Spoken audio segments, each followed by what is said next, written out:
£20,335. That's the quote that I've had from my Mark 7 Golf R. Welcome back to another video. You join me for part 8 of a bit of my series that I've sort of been sharing over the last couple of months around why is everyone selling their Mark 7 Golf R, and it's just to kind of go over the car market to show, well, yeah, it's kind of all over the place, overinflated used car prices, and to kind of discuss comments from a previous week's video. So that would be part 7, which I'm going to go through right now. But yeah, talk a little bit about the actual offer that I've had. I've done this today being the 24th of July 2021.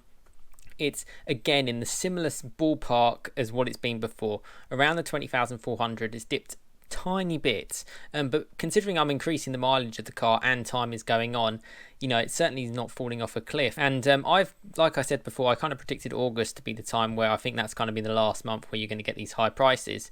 Well, if you watched yesterday's video around sort of VW saying how there's delay in new cars, that's only going to overinflate used car prices and keep this going for longer and longer. And I'm going to kind of discuss a little bit after this, well, after I go through the comments, around why probably the best thing to do is actually just to do nothing. So yeah, let's go through these comments and let's see what everyone has to say. So yeah, this is part 7, just going through here. Today obviously is part 8. Let's check out the first comment. So yeah, first comment here, you could make a Netflix series about the amount of parts this is. Yeah, you're correct. Yeah, I've had a lot of parts and I think people have found it useful. I hope people have found it useful. I certainly enjoy going through the comments and hopefully you find it useful. But yeah, you know, let's start a Netflix series going. I'm sure it will I'm sure it'll be #1 in no time. Yeah, so thanks so much for the comment there. Next comment here. Hi Sam, I've just sold my 67 plate GTD through motorway. Their original estimate was around 18,400, which was already just over my settlement figure after only 10 months of owning the car. Very low initial deposit of under £500. After I went through the motorway process, I was offered just over £20,000 for my car, which I was very pleased with from an official VW dealer. It was a rare spec. It was a 3-door 19-inch breccias, full leather and pan roof. That sounds pretty nice actually. I like those wheels.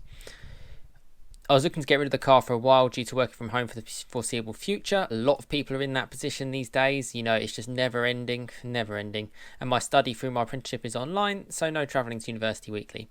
So now seemed the right time to get rid. Sad to see it go. Was an ace car. Time to downgrade for now. Once everything picks up and goes back to normal, then we'll most likely get something nicer again, and something with more performance if insurance doesn't kill me. So yeah, I said, thanks, best of luck with your studying. So yeah, that's another example of someone, what they're basically doing is sell it while it's high, and then when the time is right for them, buy it when it's low. It's as simple as that. It's supply and demand. That's all you have to do. You know, it's only worth what people are going to pay for it at the end of the day. Right now, people are paying top whack for cars. So yeah, fantastic. Great to hear another story, and you know, a good little success story there.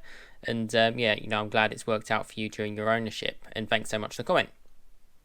Next comment here, someone who's commented a few times as well, so thank you so much for continuing to keep me updated.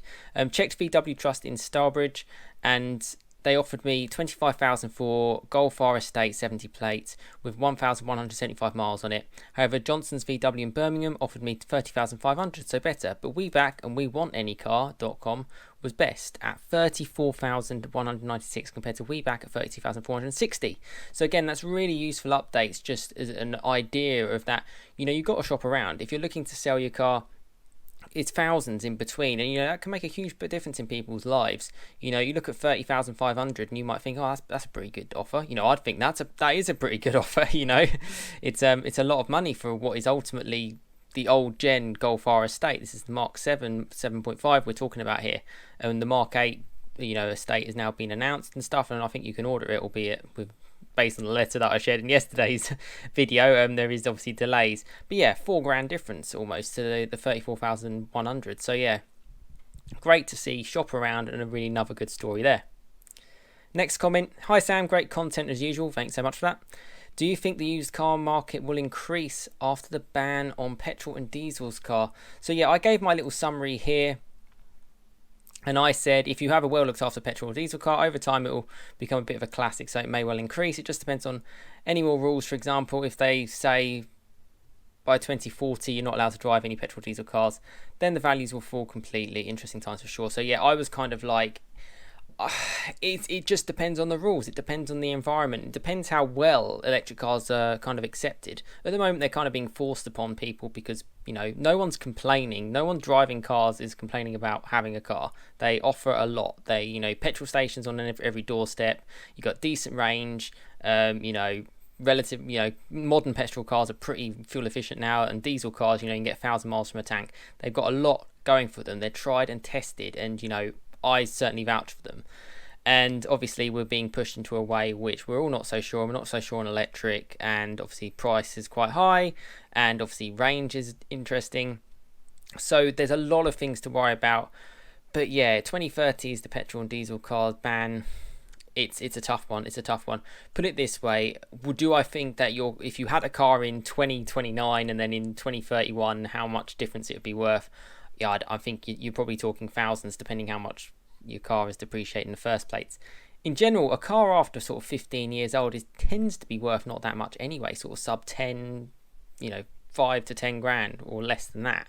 So, you're not looking at a big change anyway, because the value is in the car. It can obviously do so much. So, interesting one. I'll tell you in 2030, if you're still subscribed to the channel, I hope you are, and I hope I'm still making content there. But yeah, definitely an interesting one, and yeah, we'll have to see what happens. And thanks so much again for the content.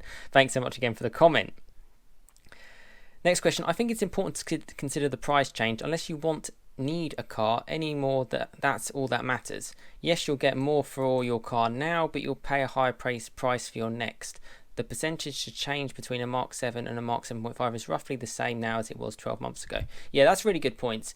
It's up to you what you then get into. Like I said, it doesn't matter if I sold my car for £20,335 till we buy any car. It doesn't. If I'm going to get a Mark 8 Golf R in the spec that I want for £41,000 today, it doesn't make a difference. Whereas in a year's time, that Mark 8 Golf R might be worth 5-6 grand less, and my Mark 7 Golf R might only be worth 2 or 3 grand less. It's just a matter of averages.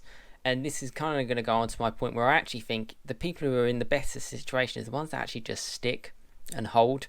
Unless for me, I love cars, as you can probably tell from the channel, and I enjoy driving. Even if it is getting tricky and trickier with more and more cars on the road and all this kind of stuff. And in the UK, we have all sorts of regulations and rules, which makes it pretty miserable to drive sometimes. But I try and get past that, particularly as I know we're going to go to electric eventually. We're going to go with everything automatic. Everything's going to change for itself. And we're just going to sit in a car with no steering wheel and close our eyes and go to sleep. And frankly, that time is probably going to happen at some point in my lifetime. So before that happens, I'd like to actually enjoy my car, which is probably why I still have a manual gearbox as well, because I just want to have some sort of connection, some sort of involvement, because I know it's not going to last forever. It's not going to last forever. It's going to change. And fundamentally, the cars are overinflated at the moment. But in my estimation, after having my car for 4 years, I've got a fourth year service coming up, which I'll share on the channel as well.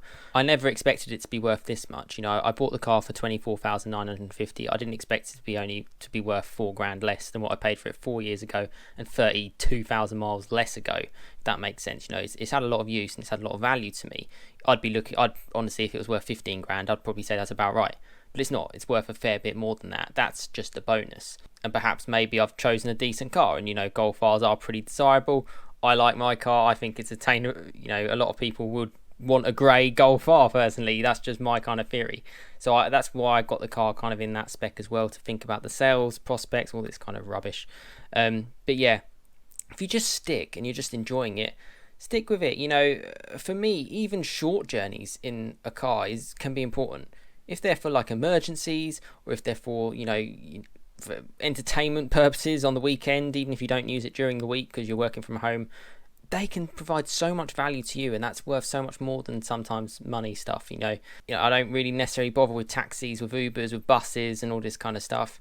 I put my money into the car and save my money on that kind of stuff, and I prefer the me being in control part, as I kind of mentioned before. So a bit of a rant there, but yes, you're quite right in what you're saying. It doesn't matter, because the price change is kind of affecting all cars. It just depends. If you don't need a car, if you've got an extra car, then yes, this is a very good thing to do, because probably, yes, in a couple of months' time, you might be able to actually get that car back for a whole heap less, particularly as we get into the winter months. Anyway, moving on. Thank you so much for the comment there. You got me going there. Next question. It's strange how prices are going up. I also have a Nissan Micra. Oh, Nissan Micra talk. That's interesting.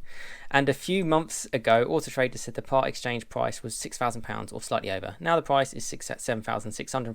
WeBack says it's now over £8,300. The latter doesn't take optional extras into account, so standard Golf R is the same as if you have Pretz or pan roof, etc. They just seem to be concerned with year mileage and condition.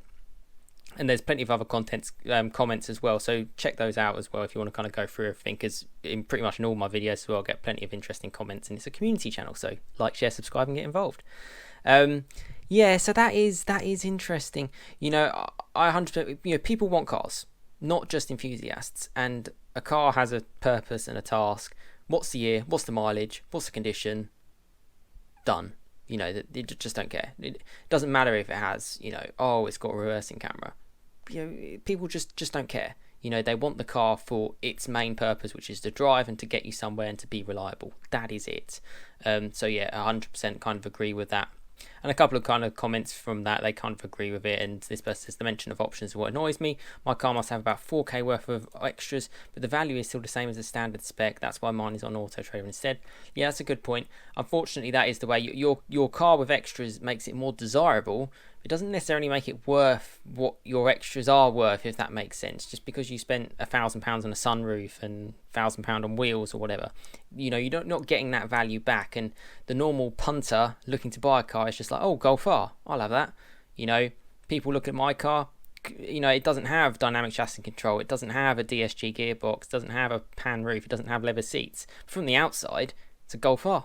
You know, it's like that is what they're after. They're not necessarily after all the other stuff. So yeah, that's where you pay your money. And then just following on from those kind of comments, totally agree. Not that I plan to sell my Golf R, but it gets a basic spec valuation despite having all but one of the options boxes ticked. I purchased it for this very reason, and there are loads of basic spec ex PCP cars to choose from, and I wanted something special. Yeah, and if you enjoy your car, 100% keep it, particularly ones with like an Aqua Provage exhaust.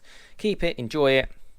And if you really want to make some money off your car, sell the exhaust privately on like the Golf R forum or on eBay or something for a couple of grand, stick a standard exhaust on it, and then sell that car to a dealer, and you know, you're probably going to be better off. But yeah, enjoying the car is the main thing. So thanks so much for all the comments there. So this person's actually commented again and said, my 70 plate Golf R estate is down to 32,470 on WeBack. However, through Carwell, a company called We Want Any Car has offered £34,207, and they collect from your home, but do charge an average fee of 80 quid. I'm going to VW in Birmingham on the 15th of July, so we'll keep you updated on their offer. So thanks so much for that as well, and consistently getting involved and helping out the channel. So, but that's really it. I think I've gone on long enough. Thanks so much for the comments. It's really interesting time. Just to wrap things up, I've kind of said it might be better to kind of stick with what you've got.